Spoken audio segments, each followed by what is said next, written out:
Hello guys, कैसे हैं आप सब। आई होप आप सब अच्छे होंगे। बहुत दिनों बाद मैं वीडियो बना रही हूँ। रिसेंटली मैंने एग्ज़ाम दिया था SPM सेट सी रिस्क मैनेजमेंट का, तो मैंने सोचा इसके ऊपर वीडियो बनानी चाहिए। मैंने जो एग्ज़ाम सेट सी है वो जस्ट 1 डे में कंप्लीट किया एंड मेरे जो मार्क्स थे वो 62 थे आउट ऑफ 100। तो इस वीडियो में जो भी मेरे 1 डे स्ट्रैटेजी रही थी एंड जो मैंने टीचर्स को रेफ़र किया था, जो इंपॉर्टेंट टॉपिक्स मेरे एग्ज़ाम में आए थे, वो मैंने सब कवर किया हुआ है इसके अंदर। ठीक है, तो चलो स्टार्ट करते हैं, ज़्यादा टाइम वेस्ट नहीं करते हैं। सबसे पहले जो मैंने टीचर्स रेफ़र करे थे वो 2 चैनल्स हैं, CA Neeraj Jain and CA with Ankur. बहुत अच्छा इन्होंने एक्सप्लेन किया हुआ है, तो आप आराम से बिना किसी टेंशन के भी कहाँ से पढ़ना है भाई, इनको रेफ़र करो, कोई प्रॉब्लम नहीं है, बहुत अच्छा है। एंड साथ ही साथ मैंने अपना ICI मटेरियल रेफ़र किया था। ठीक है, एंड उसके बाद देखो मैंने अपना जो 1 डे कैसे प्लान किया था। सबसे मेन चीज़, आपको ना ज़्यादा टाइम वेस्ट नहीं करना है, सिर्फ जो इंपॉर्टेंट टॉपिक्स है ना, जो हाई वेटेज चैप्टर्स है, सिर्फ उन पे फोकस करना है। Summary notes and quick revisions ठीक है करनी है, क्योंकि देखो मेरे पास नोट्स वगैरह नहीं थे, तो मैंने इसलिए अपना ICI मैट रेफ़र किया था, क्योंकि जो ये CA विद अंकुर हैं एंड CA नीरज जैन है, उनकी जो नोट्स है वो पेड नोट्स हैं, तो मैंने परचेज़ नहीं करे थे। अगर आपको परचेज़ करना है तो आप परचेज़ कर सकते हैं। ठीक है, इनकी जो वीडियोज़ है बहुत ही फास्ट ट्रैक वीडियोज़ हैं, अप्रॉक्सली 10 to 20 मिनट्स की वीडियोज़ हैं, ज़्यादा टाइम वेस्ट नहीं होगा। बहुत आप 2x की स्पीड पे भी देखोगे तो बहुत जल्दी आप सिलेबस कवर कर लोगे अपना। ठीक है, और मेन चीज़ है बस आपको फोकस होकर पढ़ना है, बस एक दिन इनफ है। इनकी वीडियोज़ देख ली ना, इनफ है, आप एग्ज़ाम के लिए आराम से जा सकते हो, आपका एग्ज़ाम क्लियर हो जाएगा। ठीक है, उसके बाद मैंने कैसे प्लान किया था अपना पूरा 1 डे, मैं बता देती हूँ, उसके अकॉर्डिंग आप अपना क्रिएट कर लेना। ठीक है, देखो सबसे पहले मैंने क्या किया था, जो CA विद अंकुर है ना, उनकी जो वीडियोस है वो थोड़ी डिटेल्ड एक्सप्लेन किया हुआ है उन्होंने, तो इसलिए मैंने उसको पहले देखा था। 10 वीडियोस हैं, अप्रॉक्सली 9 आवर्स की है। नॉर्मल स्पीड पे भी देखोगे तो 4 आवर्स में कंप्लीट कर लोगे आप उनको। सॉरी, 10 वीडियोस हैं, 4 आवर्स के। नॉर्मल स्पीड में भी करोगे तो इजीली आप उनका कंसेप्ट क्लियर कर लोगे। मैंने 2x की स्पीड पे देखा था, तो 2 से 3 आवर्स में मैंने उसे कंप्लीट कर लिया था। तो आप उन्होंने क्या क्या कवर किया हुआ है, उन्होंने ICI पोर्टल के जो MCQs है ना LMS पे, वो कवर किए हुए हैं इन्होंने। स्टडी मैट के MCQs कवर किए हुए हैं। साथ ही साथ इन्होंने क्या करा है, पूरे स्टडी मैट में से जो MCQ बन सकता है ना, वो इंपॉर्टेंट लाइन्स को भी इन्होंने कवर किया हुआ है। तो बहुत अच्छा इन्होंने एक्सप्लेन किया हुआ है, आप इनको रेफर कर सकते हो। साथ ही साथ जो CA नीरज जैन है, उन्होंने क्या किया हुआ है, अपने 2 घंटे की वीडियोस बना रखी है कंसेप्ट की, 2 घंटे की वीडियोस बना रखी है MCQ की, और 1 घंटे की वीडियो बना रखी है उन्होंने बिग MCQs की, उसके अंदर केस स्टडी उन्होंने कवर किया हुआ है। तो इनसे क्या होगा, मैंने ये दोनों टीचर्स इसलिए रेफर करे थे, मतलब आपको जो क्लियरिटी CA विद अंकुर से नहीं आई है, नहीं समझ आ रहा है, तो आप उनसे क्लियर कर सकते हो, और इन्होंने ईजिली क्लियर करा हुआ है, अच्छा करा हुआ है। ठीक है, तो इस वजह से मैंने दोनों टीचर्स को रेफ़र किया था, क्योंकि उनकी वीडियोस ना 20-25 मिनट्स की थी CA विद अंकुर की, तो ज़्यादा टाइम लगता मुझे दोबारा उनको वीडियोस देखने में, इतना टाइम नहीं था मेरे पास कि मैं उनकी वीडियोस को दोबारा देखूँ। तो इस वजह से मैंने इनकी वीडियोस रेफर करी। 10 मिनट्स की वीडियो थी, तो एक बार मैंने इनको भी देख लिया। 2x की स्पीड पे देखोगे ईजिली आप कवर कर लोगे वीडियोस को।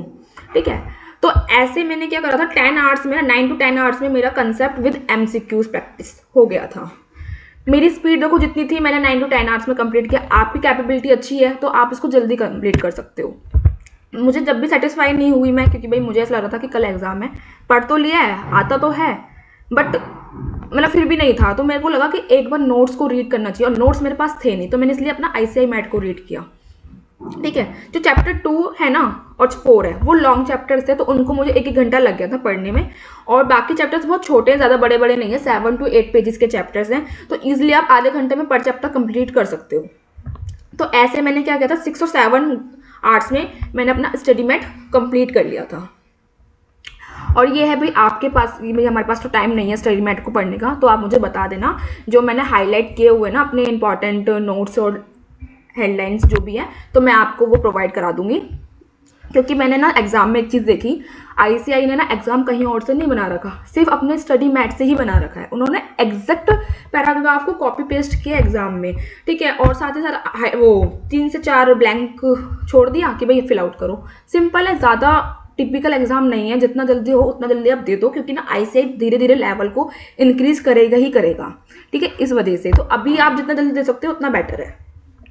इस तरीके से मैंने अपने वन डे में ये पूरा प्लान किया था। और जो मेरे एग्जाम में इंपॉर्टेंट टॉपिक्स आए थे मैं वो बता देती हूँ, कौन कौन से टॉपिक से मेरे में क्वेश्चन आए थे एंड किस टाइप से क्वेश्चन आए थे एग्जैक्ट क्या MCQ से। अगर आप चाहते हो कि मैं उसके ऊपर भी एक वीडियो बना दूँ तो मुझे कमेंट सेक्शन में बता देना आप, ठीक है। चलो अब हम इंपॉर्टेंट टॉपिक्स देख लेते हैं, ठीक है। चैप्टर 1 है हमारा इंट्रोडक्शन एंड ओवरव्यू। ये 3 टॉपिक्स हैं, बहुत इंपॉर्टेंट है। पहले topics control and uncontrollable risk, भाई बहुत ही इंपॉर्टेंट है, एग्जाम में क्वेश्चन आता ही आता है, ठीक है।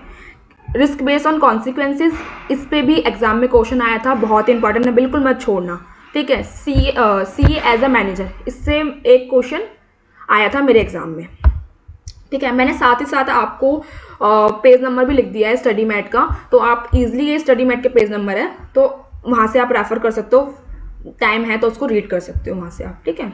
बाकी उन्होंने देखो वीडियो ने उन्होंने कवर कर रखा है आपको, जैसे मैं एग्जांपल दे रही हूँ, कंट्रोलेबल एंड अनकंट्रोलेबल आपको पता है, आपने उनकी वीडियो से पढ़ लिया, बट तो उन्होंने क्या करा था, ICAI मैट ने एग्जैक्ट ना स्टडी मैट की लाइन उठा के दे दी थी। अगर आपने स्टडी मैट रीड किया है ना, आपको वो लाइन याद है तो आप इजिली उस पर टिक कर दोगे, नहीं तो कन्फ्यूजन क्रिएट हो जाएगी भाई ये कौन से टॉपिक का है, ठीक है, इसलिए।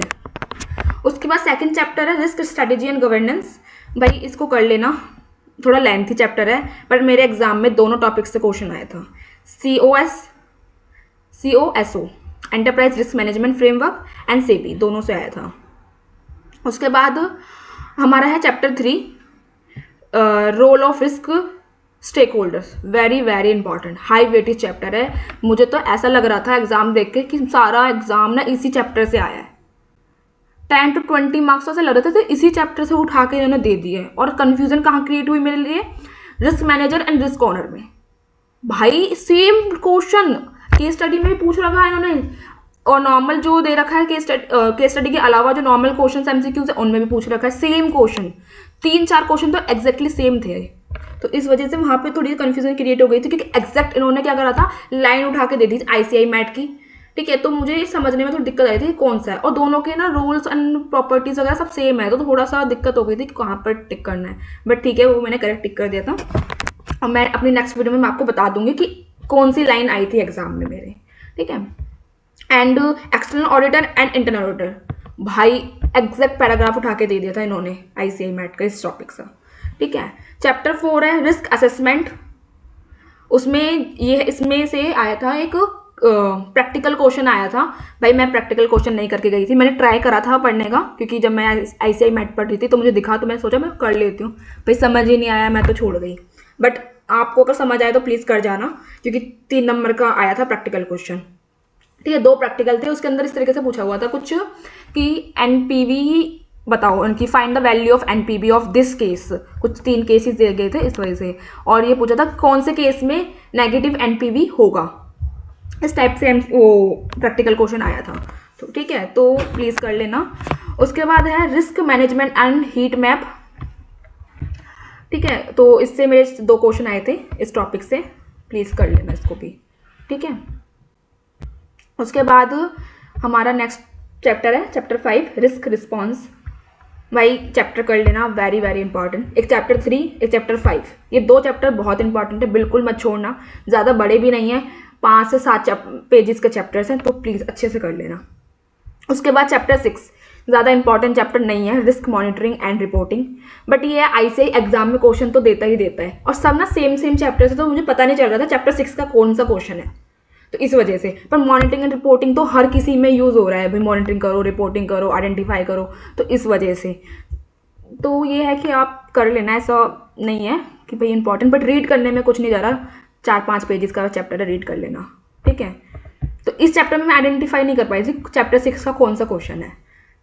तो चैप्टर 5 है स्ट्रैटेजिक रिस्क, भाई वेरी वेरी इंपॉर्टेंट, ये अनसिस्टमेटिक है, यहाँ पे थोड़ा सा ना गलती से गलत टाइप हो गया है, ठीक है। Systematic and unsystematic risk exact इन्होंने उठाकर दे दिया था पैराग्राफ ICAI मैट में से, ठीक है, और एग्जैक्ट इसमें से उन्होंने 4 ब्लैंक कर दिए थे, बताओ ये इसका पार्ट है, और अगर ये नहीं हुआ तो ये होगा या नहीं होगा, इस तरीके से कुछ, मतलब एग्जैक्टली उन्होंने कॉपी पेस्ट कर रखा था ICAI मैट में से पैराग्राफ, ठीक है। सस्टेनेबल ग्रोथ रेट, भाई इसको कर लेना, इसमें से 2 क्वेश्चन आए थे, ठीक है। रेट वगैरह नहीं पूछा था, कुछ ऐसा नहीं था कि प्रैक्टिकल पूछा है, प्रैक्टिकल नहीं था इसमें से। प्रैक्टिकल क्वेश्चन बन सकता है पर इन्होंने पूछा नहीं था, बस उन्होंने ये पूछा था कि अगर ऐसा कौन सा रीज़न है जिसकी वजह से आपका पे आउट रेशियो बहुत कम है, इस तरीके से उन्होंने एक क्वेश्चन बना रखा था। तो प्लीज़ अच्छे से पढ़ लेना इस टॉपिक को। उसके बाद है risk during new product development. भाई इंपॉर्टेंट है, रीड आउट कर लेना, रीड करने से इनफ है टॉपिक। उसके बाद चैप्टर 8 है ऑपरेशनल रिस्क। भाई आउटसोर्सिंग, भाई बहुत ही इंपॉर्टेंट, बहुत ही ज़्यादा, प्लीज़ कर लेना इसको। रिस्क ऑफ आउटसोर्सिंग बहुत इंपॉर्टेंट है। इसमें से पूरी एक केस स्टडी आई थी मेरे एग्जाम में और 3 नंबर की थी, आई थिंक वो 3 नंबर की थी वो, ठीक है। उसके बाद है ग्लोबल सप्लाई चेन फॉर्म्स। इसमें से मेरे वो आया था, क्या बोलते हैं, केस स्टडी आई थी, ठीक है, केस स्टडी आई थी, इंपॉर्टेंट है, कर लेना। इस केस स्टडी कुछ डायरेक्ट ना उन्होंने ICAI मैट का पैराग्राफ ही उठा के दे दिया था और उसमें उन्होंने MCQs बना दिए थे, तो देन इस तरीके से क्वेश्चन था। पुश एंड पुल मॉडल, अरे बहुत सिंपल क्वेश्चन आया था इससे। क्या था, सिंपल उन्होंने ना ये पूछा था कि 3 तो पुश के दे दिए, एक पुल का दे दिया था, तो हमें टिक करना था कौन सा हमारा पुल का है, तो मतलब कि कौन सी डिमांड है जो हमारी फोरकास्टिंग है या एक्चुअल डिमांड के बेसिस पर है, तो बस इस तरीके का कुछ क्वेश्चन था। उसके बाद है product and service quality, just read कर लेना टॉपिक को, ठीक है। फिर है next chapter 9 emerging issue in ERM। देखो ये चैप्टर ना 4 से 5 पेजेस का चैप्टर है बस, तो इंपॉर्टेंट है। इसमें से मैं क्या हाईलाइट करूँ मुझे समझ नहीं आता, कि सारा इंपॉर्टेंट ही लग रहा था मुझे। और जो मेरे एग्जाम में टॉपिक्स पे आए थे ये टॉपिक्स थे, इसके अलावा भी टॉपिक्स पे आया था बट एग्जैक्ट मुझे याद नहीं था, तो मुझे याद नहीं है एग्जैक्टली क्या क्वेश्चन आया था इसका, बट ये पूरा कर लेना चैप्टर इसको। जो मेरे एग्जाम में जो मुझे टॉपिक्स याद हैं जो आया था, सोशल मीडिया एंड रेपुटेशन, भाई इंपॉर्टेंट है, इस पे आया ही याद है 2 नंबर का।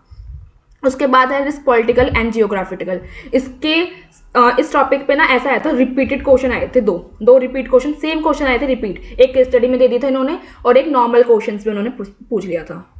उसके बाद ये इसमें पूछा था risk remote work and cyber security. भाई इंपॉर्टेंट है, कर लेना, इस चैप्टर को छोड़ना मत। चैप्टर जो 6 मुझे लगा थोड़ा सा ज़्यादा इंपॉर्टेंट नहीं लगा मुझे, एंड चैप्टर 1 तो बहुत ही सिंपल चैप्टर है, आप उसको रीड करने की ज़रूरत नहीं पड़ेगी उसको ICAI मैट से, क्योंकि आप नोट से ही क्लियर हो जाएगा, CA Neeraj Jain and CA with Ankur के साथ। एंड मैं आपको सिर्फ MCQ के केस सीरीज ला दूंगी, चैप्टर वाइज नहीं, मैं टोटल एक ही वीडियो बना दूंगी, सारी चैप्टर्स की कवर कर लूँगी, कौन कौन से पैराग्राफ्स आए थे मेरे एग्जाम में वो बता दूंगी आपको अपने नेक्स्ट वीडियो में, आपके लिए हेल्पफुल है। और मुझे पता है कि ICAI ना अभी ज़्यादा टफ नहीं बना रहा है एग्जाम, जितना जल्दी हो सकता है एग्जाम। एंड हमारा जो लास्ट टॉपिक है इंपॉर्टेंट टिप। भाई मैंने इंपॉर्टेंट टिप इसलिए बोला, इसको सीक्रेट टिप इसलिए बोला क्योंकि ना मैं क्या करती हूँ, मोस्टली मेरा जो स्लॉट रहता है जब भी मैं एग्ज़ाम देने जाती हूँ SPM का, मैंने जो स्लॉट है वो मैं इवनिंग का रखती हूँ 4 to 6। वो थोड़ा ज़्यादा मुझे ऐसा लगता है कि आपको और ज़्यादा टाइम मिल जाएगा पढ़ाई के लिए, तो मैं आपको सजेस्ट करूँगी आप 4 to 6 का जो स्लॉट है ना आप उसको प्रेफर करना। उससे क्या होगा, आपको 1 डे तो आपको पूरा मिल ही जाएगा पढ़ने के लिए, एंड जिस दिन एग्जाम है आपको उस दिन का भी पूरा मॉर्निंग का टाइम मिल जाएगा अच्छे से और प्रिपेयर करने के लिए। अगर आपको ऐसा लगता है कि भाई ने 1 डे में प्रिपेयर नहीं हुआ है मेरा, तो उन बच्चों के लिए है, या जिनको टाइम नहीं मिलता या ऑफिस से बिल्कुल भी टाइम नहीं मिल रहा है पढ़ाई के लिए, उन बच्चों के लिए ये स्लॉट बहुत सही रहेगा कि आप अपना इवनिंग में आकर ऑफिस से पूरा दिन, आपको पूरा रात मिल जाएगी पढ़ने के लिए, एंड अगले दिन पूरा मॉर्निंग मिल जाएगा, तो पूरा 1 डे में आप इजीली प्रिपेयर कर सकते हो इसको, एंड आप इवनिंग में एग्जाम के लिए जा सकते हो। तो ये एक हेल्पफुल रहेगा आपके लिए, तो ट्राई करना अगर आपको अच्छा लगे, अदरवाइज जैसी आपकी चॉइस। एंड मैंने कुछ इंपॉर्टेंट लिंक्स डाल दिए हैं इस PDF के अंदर, तो आप चेकआउट कर लेना। आई होप आपको वीडियो अच्छी लगी होगी, एंड प्लीज़ मुझे कमेंट सेक्शन में ज़रूर बताना आपको वीडियो कैसी लगी, एंड मिलते हैं अपनी नेक्स्ट वीडियो में। Bye bye.